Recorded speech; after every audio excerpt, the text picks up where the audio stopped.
Hi guys! Magandang buhay! Especially sa ating mga kapango.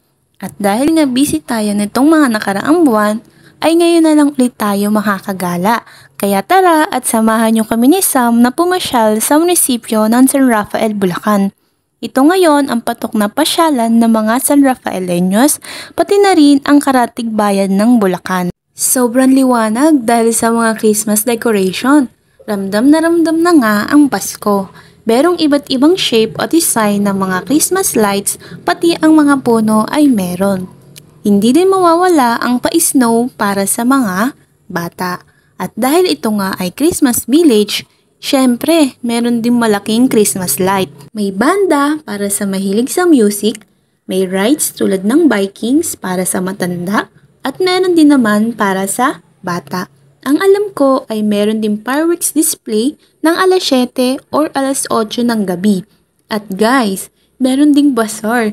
May mga damit, sapatos, laruan, pagkain at marami pang iba. Ikaw na lang ang mahihirapan sa pagpili kung ano ang bibilin mo dahil sa napakaraming option. Medyo marami nga ring tao, lalo na kapag weekends. Ang dami ko ring nakikitang pets dahil pets friendly nga siya. So iyan, pinapasyal-pasyal muna natin si Sam. Hinahayaan ko siyang maglakad. Inaamoy-amoy lang niya yung nasa paligid niya.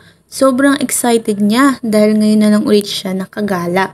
At natutuwa siya sa mga nakikita niyang makukulay na ilaw at sa mga tao. Kasi usually kami-kami lang din naman ang nakakasama niya. Sa pamamasyal ni Sam, meron siyang nakasalubong na poging fur baby. Inaamoy-amoy siya nito. Kaso nagalit si Sam kasi hindi niya ata type. Ang ganda rin talaga dito guys, saktong-sakto sa mga pamilya, magjowa, magkaibigan at sa ating mga fur baby. Ang dami ko lang din talagang hindi na i-video, kaya mag-visit na rin kayo para kayo na lang ang makadiscover. Grabe din talaga itong si Sam, kahit na kanina pa nga siya naglalakad, mataas pa rin ang energy. Pero dahil nga kanina pa kami ditong 8 PM, nag-decide na ako na umuwi na. Kaya ayan, for the lakad ang mga person. So ayun lang po for today's video. Thank you for watching. Bye!